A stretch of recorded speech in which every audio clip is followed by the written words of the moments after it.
Hindi ko alam na magkakilala si Kevin at Almaro. Kung alam ko lang, hindi na sana ako lumapit at nakipagmabutihan kay Almaro. Paliwanag ni Angela habang nakatingin sa binata.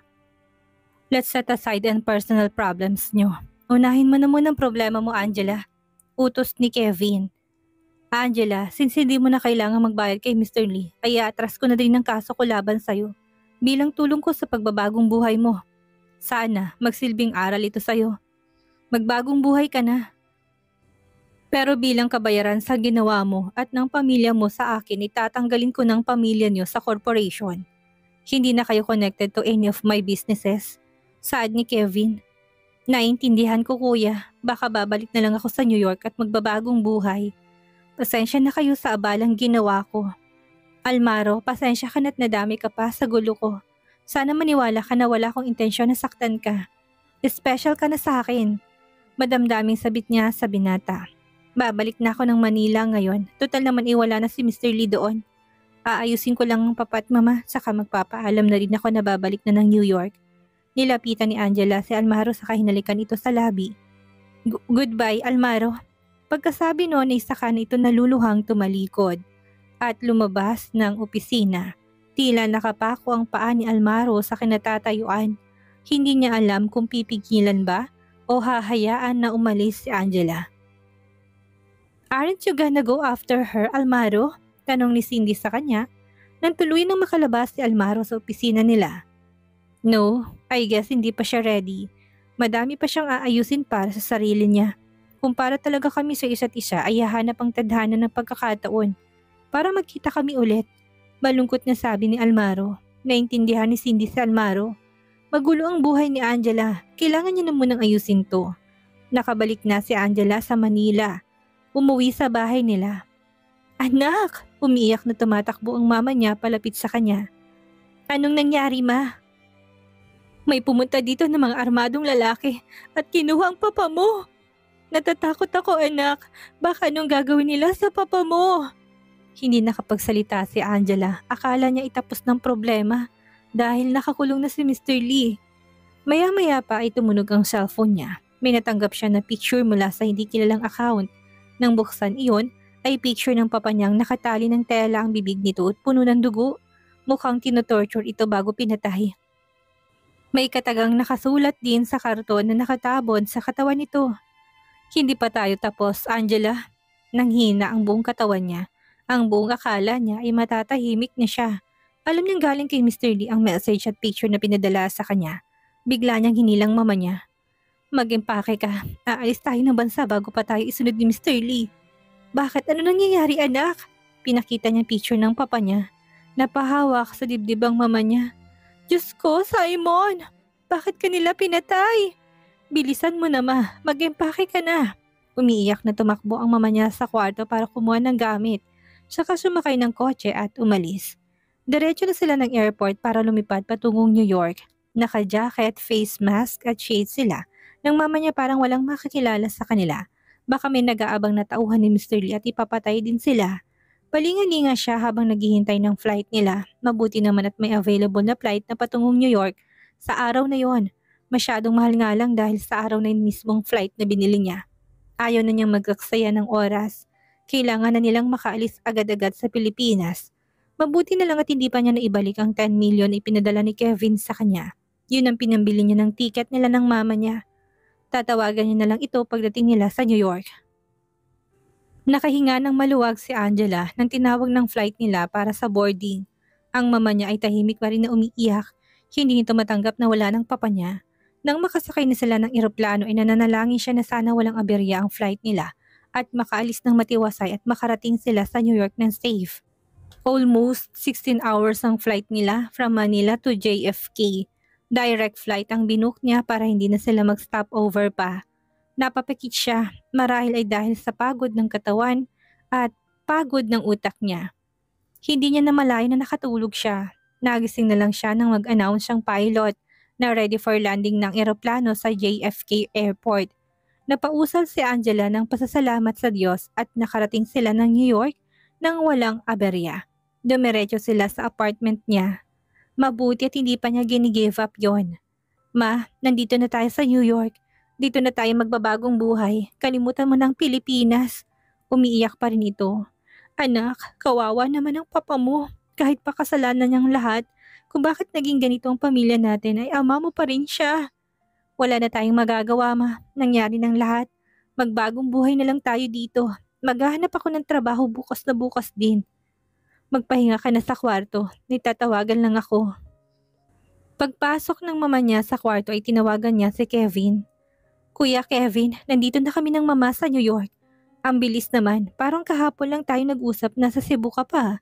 Hindi niya sinagot ang tanong ni Kevin. Hindi na niya sasabihin ang nangyari sa papa niya kaya lumipad sila kaagad ng mama niya sa New York.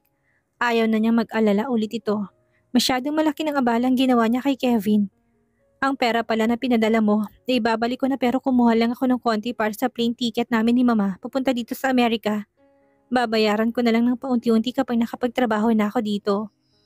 Wag na Angela, gamitin niyo yan sa pagbabagong buhay niyo dyan sa Amerika. Salamat Kuya Kevin, hindi ko man deserve ito ay tatanggapin ko pa rin. Walang-wala talaga kami ni mama, walang itinira si papa sa amin kahit na isang kusing. Garalgal ang boses niya.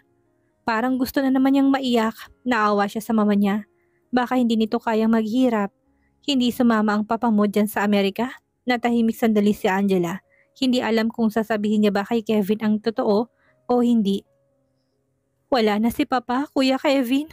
Pinatay siya ni Mr. Lee. Tuluyan ang lumabas sa mga luha niya. Ha? Paano nangyari yun? Ay nasa kulungan na siya. Hindi ko din alam. Baka mga tauhan niyang pumatay kay papa. Kaya lumipad kami agad ni mama dito sa Amerika. Baka kaming isunod ni Mr. Lee. Mag-ingat kayo dyan, Angela. Opo, kuya. Salamat. Pagtapos nilang mag-usap ay umuwi na siya sa bahay nila.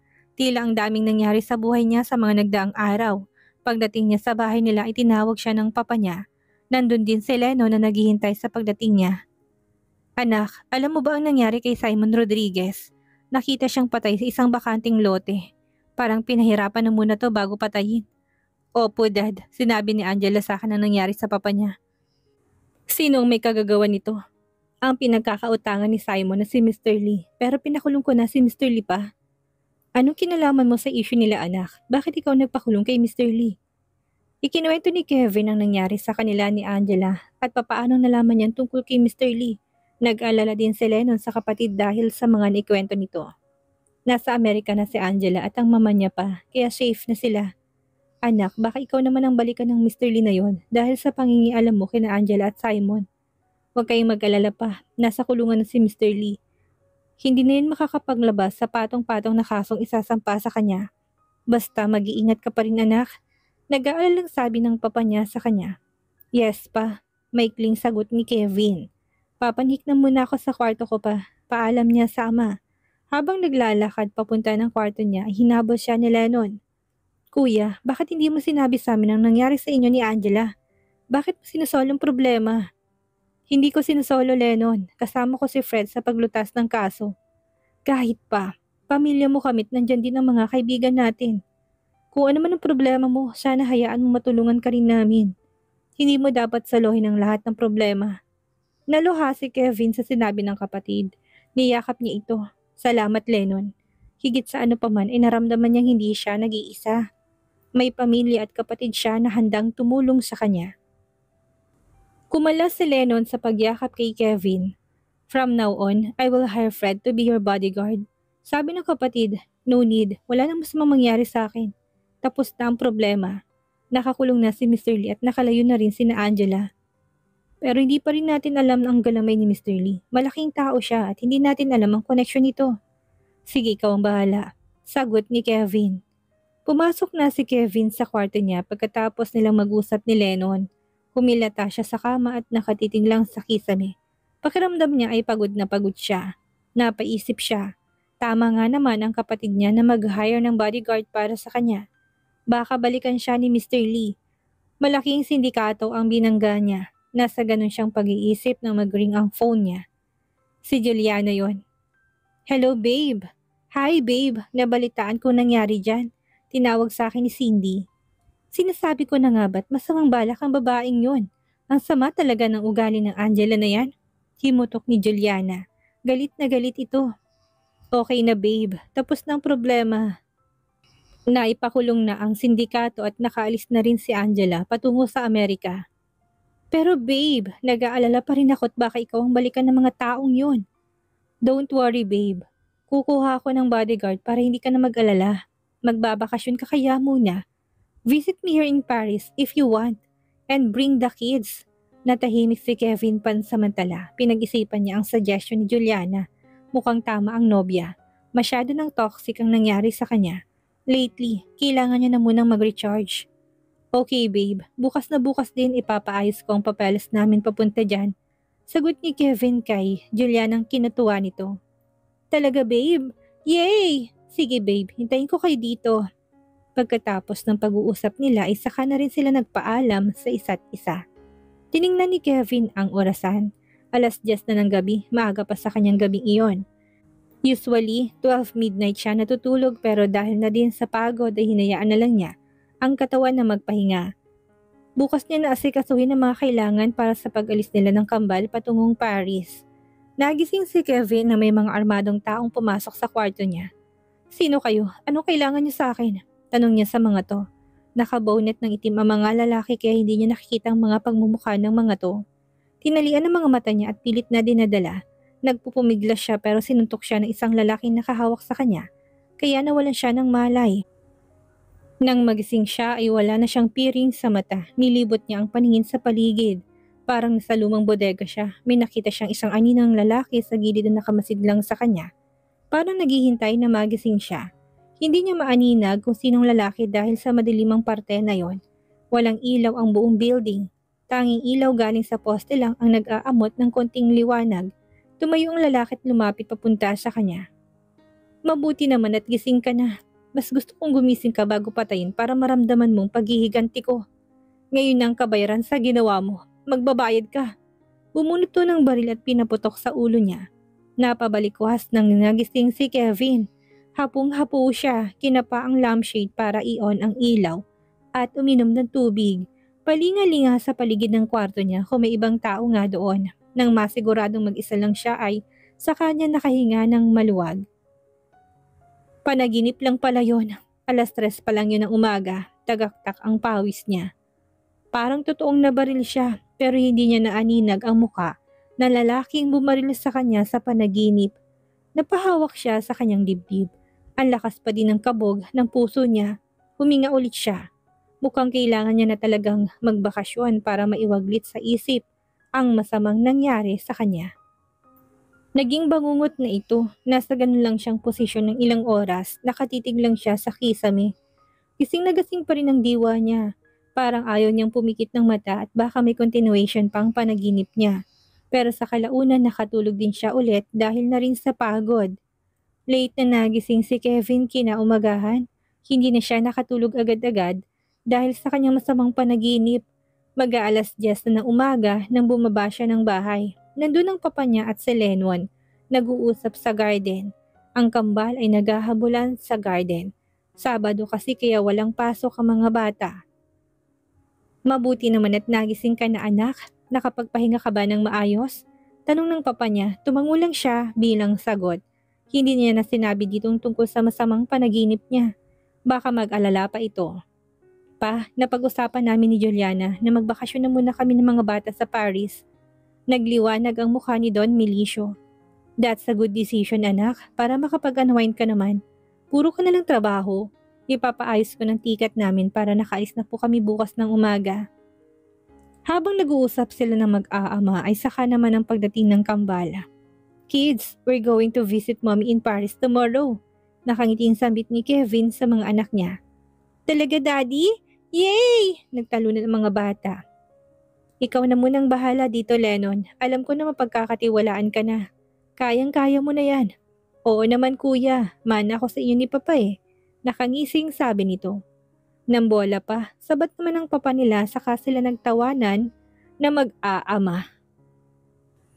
Pagkatapos nilang mag-breakfast ay nagpaalam ng papa niya at si Lennon para asikasuhin ang ibang negosyo nila na may iwan niya pansamantala habang nasa Paris sila. Hindi na pumunta ng office si Kevin sa araw na yon. Inasikaso niya na lang ang mga bata at ang mga bagahe nila para sa flight nila kinabukasan sa Paris. Daddy, I'm so excited to go back to Paris. I'm gonna see my friends again, maarting sabi ni Sunshine. Me too, and Tita Ami and Tita Diana, singit naman ni Thunder. Okay kids, mag-rest na kayo para hindi kayo mapagod sa flight natin tomorrow. Okay? Okay, Daddy. Isa-isang humalik ang mga bata sa kanya saka tumakbo na papunta sa kanilang kwarto. Nang siya na lang mag-isa ay tinawagan niya si Juliana. Tinignan na muna ang relo bago denial ang number ng nobya. 11:11 na ng umaga sa Pilipinas. 4:00 ng umaga naman sa Paris. Sana'y gising na si Juliana sa mga oras na ito. Hindi na siya nakapaghintay ni ibalita sa nobya ang plano niya. Hello babe, masiglang sagot ni Juliana sa tawag niya. Be ready babe, bukas ng flight namin papunta dyan. I-ready mo ng katawan mo at may bakbakan naman tayo. Ha ha ha ha, nakakalokong tawa niya habang kausap ang nobya. Ikaw talaga, pagsasawaan mo na naman ang katawan ko. Ha ha ha ha, kailanman hindi ako magsasawa sa'yo babe. Tandaan mo yan. Oh siya, mag-aayos na ako at pupunta na ako ng studio. May photoshoot ako ngayon. See you tomorrow, babe. I love you. I love you too, babe. Bye. Pagkatapos ng pag-usap nila ay pumasok na siya ng kwarto para maligo. Kinuha ang phone sa bulsa niya at nilapag sa side table. Nang biglang tumunog ito. Kinuha niya ulit yon para tingnan kung kanino galing ang message. Hindi nakaregister ang number sa cellphone niya at nalabig siya ng mabasang text na natanggap. Mag-ingat ka, magpakasaya ka na muna ngayon. Saka na kita sisingilin. Yun ang natanggap niyang message galing sa estrangherong number. Bigla na naman siyang kinabahan. Si Mr. Lee lang ang alam niya na may galit sa kanya dahil sa pagpapasara niya ng kasino nito. Pero nasa kulungan na to, sino pa kayang posibleng may sama ng loob sa kanya na gagawa ng ganito? Hindi niya pwedeng ipagsawalang bahala to. Tinawagan niya si Fred. Hello Fred, I want you to investigate on Mr. Lee. Once again kung talagang nakakulong nga siya. Bakit boss? May nagpapadala sa akin ng death threat sa cellphone. Hininaan niya ang boses niya. Ayaw niyang may makarinig sa kanya. Sige boss, isisend mo sa akin ang text at saka ang phone number na nagpadala sa'yo para mapaimbestigahan ko. Bukas itutungo kami ng mga bata ng Paris. Ikaw nang bahala habang wala ako. Mainam nga yan boss na lumayo ka na muna. Habang hindi pa natin alam kung sino nagpapadala sa'yo ng death threat. Malaking sindikato kasi ang binangga natin. Kaya nga Fred, balitaan mo ko kahit nasa Paris ako. Opo boss, ako nang bahala dito. Nang ibinaba ni Kevin ang telepono nakahinga siya ng kahit na kaunti. Alam niyang maasahan si Fred sa ganong mga bagay. Paris, kakalapag lang ng eroplanong sinasakyan ni na Kevin at ng kambal sa Paris. Nakaabang na si Juliana sa waiting area. Nang makitang kambal ay tumakbo to papalapit sa kanya. Kasama niya si Ate Ami na sumundo sa mga ito. Mommy! Mommy! Sigaw ng dalawa habang tumatakbo. Nakasunod dito si Kevin na malaki ang ngiting sumalubong sa kanya. Umupo si Juliana para mayakap ang dalawa. Hello loves, I miss you so much. No hugs for Tita Ninang? Singit ni Ami sa dalawang bata. Tita Ninang! Sigaw ng dalawa habang palapit kay Ami para yumakap at humalik. I miss you both, sabit ni Ami habang naluluhang niyayakap ang mga pamangkin. We miss you too, Tita Ninang. Si Juliana naman inalapitan ng nobyo at hinalikan to sa labi. Hi there, Pogi. Malanding bati nito kay Kevin sa kakinindatan. Lagot ka sa akin mamaya. Bulong ni Kevin sa tenga niya habang nakayakap sa kanya. Napatawa si Juliana ng malakas. Hoy, ang lalandi nyo. Nasa airport pa kayo't baka nakakalimutan nyo. Saway ni Ami sa kanila. Tatawa-tawa lang silang dalawa sa sinabi ni Ami. By the way, Ate Ami, this is Kevin. Finally ay nakita na rin kayo ng personal. Finally nakilala din tayo. Puro pambibida lang kasi ang naririnig ko tungkol sa'yo dito sa mga cute kong pamangkin. Saad ni Ami habang pinipisil ang mga pisngi ng kambal. Yes, Ate Ami, my pleasure to finally meet you. Nakangiting sagot ni Kevin saka bumeso kay Ami. Let's go para makapagpahinga na kayo. Yaya ni Ami sa kanila. Hinawakan nito ng dalawang kambal at giniya papuntang parking lot kung saan nakapark ang sasakyan nila. Halatang miss na miss nito ang dalawang bata. Simula pagkabatay si Ami at Julian ang magkatulong sa pagpapalaki sa kambal. Kahit palagi namang video ko lang mga to ay iba pa rin kapag nakita ng personal ang mga to. Walang humpay sa kakakwento si Sunshine sa tita ninang niya na habang naglalakad sila papunta ng car park. Madaldal talagang anak nilang babae. Napangiti si Kevin. Why are you smiling? Putong ni Juliana sa pag-iisip ni Kevin. Natutuwa lang ako sa mga anak natin. Kitang-kitang mahal na mahal nilang tita Ami nila. Si Ate Ami kasi ang katulong ko sa pagpapalaki sa dalawang bata kaya parang mommy na rin nila. Ang turing nila kay ate. At ang mga anak na din ang turing ni Ate Ami sa kanila. Sinulya pa ni Kevin si Juliana. Ninakbayan niya ito habang naglalakad. Pinisil niya ang balikat nito bilang pag-aalo. Malamang ay naalala na naman ito ang panahong nagkahiwalay sila at mag-isang itinaguyod ang mga bata. Sorry babe, hindi na mangyayari yun. Hindi masabihin ni Juliana kung anong nasa isip nito ay nararamdaman niya naman yun. Inihilig ni Juliana ang ulo sa balikat niya nang makarating na sila ng car park ay inayos niya ng mga bagahe sa compartment. Sumakay na din si Ami at ang kambal. Si Juliana ang nag-drive habang siya naman sa front seat. Kwento ng kwentong kambal sa buong biyahe nila papuntang apartment. Tila hindi napapagod ang mga to. Nang makarating na sila ng apartment ay tumakbo ng kambal sa kwarto ng mga to. Miss na daw nila ang kwarto nila. You know what, Tita Ninang? Daddy's house in the Philippines is very big. Pagbibidang kwento ni Sunshine. It's not just my house, baby. It's our house. Pagtatama ni Kevin sa anak. So ayaw mo na pala dito sa Paris kasi maliit lang ang bahay natin dito. Kunwaring nalungkot si Ami. No, Tita Ninang. I also love our house here in Paris. Sambit ni Sunshine sabay yakap sa tita niya. Pag pumunta ako ng Pilipinas, are you gonna invite me to your house? Tanong ni Ami sa mga bata. Of course, Tita Ninang. Madami pong room ang bahay namin doon. Pwede kang mamili kung saan mo gustong matulog. Sambit ni Thunder. Ang yabang naman, sad ni Ami kay Thunder at saka nagtawanan silang lahat. O siya, mag-freshen up na muna kayo at gagala tayo mamaya. It's Sunday kaya wala kaming work ng mami nyo. Yay! Sagot ng kambal saka tumakbo sa kwarto nila. Tinulungan naman ni Juliana si Kevin na ipasok ang mga bagahe nila sa kwarto niya. Pagkasara ng pinto'y biglang kinabing ni Kevin si Juliana palapit sa kanya. I miss you babe. Bulong niya sa dalaga habang hawak nito sa bewang at tinalik-halikan sa leeg. Baka marinig tayo ng mga bata ni Ate Ami babe. It's okay, isang quickie lang babe, please. Miss na miss na talaga kita eh. Namumungay ang mga mata ni Kevin. Punong-puno yun ng kapusukan. Hindi na kumontra si Juliana, gusto niya rin naman kasi. We'll make this fast babe. Baka hanapin na tayo ng mga bata sa labas.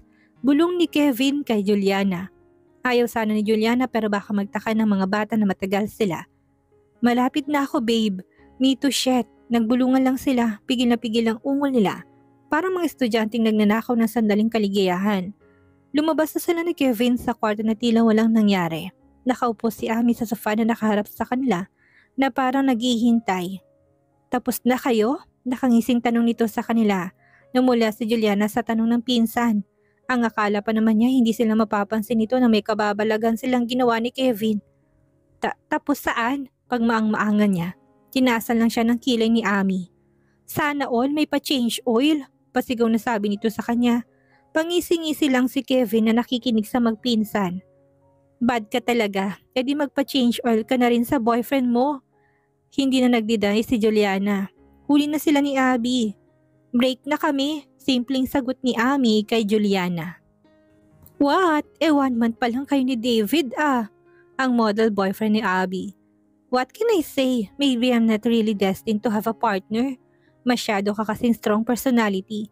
Baka natatakot sila sa'yo. Ewan ko ba, mabilis ako ma-turn off sa mga lalaki. O siya, change topic na. Yung love life yung pag-usapan natin. So, kailan ang kasal? Parang batang excited na tanong ni Ami sa dalawa. Tatapusin na muna ni Juliana ang contract niya dito sa Paris para kapag uwi niya sa Pilipinas na lang siya. I'm planning to put up a modeling agency for her if she wants to. Sagot ni Kevin kay Ami. Wow naman, mapapasana all ka na lang talaga. Sigaw ni Ami. Pero hindi pa natin napag-usapan yan babe. Bali ni Juliana kay Kevin. Pati siya ay nagulat din sa plano nito para sa kanya. Matagal na niyang planong magtayo ng sariling modeling agency. Hindi lang matuloy-tuloy dahil sa trabaho niya sa Paris. Hinimas ni Kevin ang pisngi niya na puno ng pagmamahal. Soon, babe. Pag natapos mo ng contract mo dito sa Paris, I'll do anything for you. Hoy, dun nga kayo, mga buwisit na to. Alam niyo namang broken-hearted ako ngayon. Sa harap ko pa talaga kayo naglalampungan. Saway ni Ami sa kanila saka sila nagtawanan. Nung lumabas ng mga bata sa kwarto nila ay nagaya ang mga to na pumunta ng park para makita ang mga kaibigan ng mga ito. Masayang-masayang kambal sa muling pagkikita nila sa mga kaibigan nila. Guys, I would like you to meet our dad. Pagbibida ni Sunshine sa mga kaibigan nila sabay hila sa kamay niya pupunta sa mga kaibigan. Kinakantsawan kasi sila dati ni Thunder na wala daw silang daddy. I told you guys, we have a daddy. Pagsigunda naman ni Thunder sa kambal. Parang naawa tuloy si Kevin sa mga anak. Ang bata-bata pa ng mga to pero nakaranas na to ng pangbubuli galing sa mga kaibigan. Dahil ang akala ng mga to ay wala silang ama. Lumapit siya sa mga kaibigan ng mga anak niya. Isa-isa niya yung kinamayan. Hey guys, I'm Sunshine and Earth's dad. Pakilala niya sa mga to. You guys want some ice cream? May ice cream truck kasi na dumaan sa park. Order whatever you want. May treat, sabi niya sa mga kaibigan ng mga anak niya. Nagliwanag ang mukha ng mga bata sa narinig. Yay! Nagsipagtakbuhan ng mga bata sa ice cream truck. Sunshine, you have the coolest dad ever. Sabi ng babaeng kasing daldal din ng anak niyang babae. Of course, and he is also very rich in the Philippines. Sagot naman ni Sunshine sa kaibigan, natawa na lang si Kevin sa mga anak niya. Maya-maya pa ay lumapit si Juliana sa kanya at hinawakan ng kamay niya. Are you happy? Yes, very. Umupo sila sa damuhan at kumain na rin ng ice cream. Ano palang nangyari sa kaso ni Angela, babe? Natigilan si Kevin. As much as possible ay ayaw na muna niyang maalala ang tungkol kay Mr. Lee. Ayaw niyang masirang araw niya. Ayaw niya na din banggitin pa kay Juliana na katanggap siya ng death threat. Baka hindi na siya pabalikin dito sa Pilipinas. Everything's under control, babe. Nakakulong na rin naman ang may-ari ng casino. Hinawakan niyang kamay ni Juliana. Let's not talk about it. Ayaw ko masirang araw natin. Inihilig ni Juliana ang ulo sa dibdib ng nobyo. Alam niyang may problema ito na hindi lang sinasabi sa kanya. Pero hayaan niya na lang muna to. Hintayin niya na lang kung kailan ito mag-open up sa kanya. Ayaw niyang pilitin ito. Do you want to go home? Tanong niya sa nobyo. How about the kids? Nandiyan naman si Ate Ami. She can take care of them. Nakangising sabi ni Juliana habang pasimpleng hinihimas ang dibdib ng nobyo. Mukhang may bala ka sa akin ha. Saad naman ni Kevin. Maipapakamot lang ako sa'yo, babe. Nakangising sabi niya. Naging bad ka na, Juliana. Saan mo nakukuha ang mga kataga mong ganyan? What? Makati kasi ang likod ko. Pwede mo bang kamutin? Ano bang iniisip mo? Nagmamaang-maangan na sagot ni Juliana. Let's go. At makamot na kung ano man yung makati sa'yo. Naunang tumayo si Kevin sa damuhan saka tinulungang makatayo ang nobya. Nilapitan nila si Ami na nakikipaglaro sa mga pamangkin. Ate, mauna na kami umuwi ha? May gagawin pa kami ni Kevin nakangising sabi niya dito. Nagulat si Kevin sa sinabi ng nobya, nagiging bulgar ng manalita ito. Sige, gawin niyo ng gusto niyong gawin para hindi na kayo mamirwisyo sa pagtulog ko mamaya. Sagot ni Ami sa kanila. Hindi kasi kalakihan ng apartment nila sa Paris. Kahit pa na kaya naman nilang lumipat ng malaking apartment ay may gusto nila doon. Nagplano na silang lumipat sa malaking apartment dati nung lumalaki ng mga bata. Pero ipinagpaliban nila ulit nung nagdesisyon si Kevin na sa Pilipinas na muna. Titira ang mga anak nila. Naglakad lang sila ni Kevin pa uwi. Walking distance lang kasi yun sa park. Ako nang bahala sa'yo mamaya, babe. Nangakit na bulong ni Juliana sa nobyo. Bilisan nating maglakad, natatawang sagot ni Kevin sa nobya. Pagkarating ay muli nilang pinagsaluhan, ang init ng kanilang pagnanasa. Akin ka lang, Juliana, akin lang, sambit ni Kevin.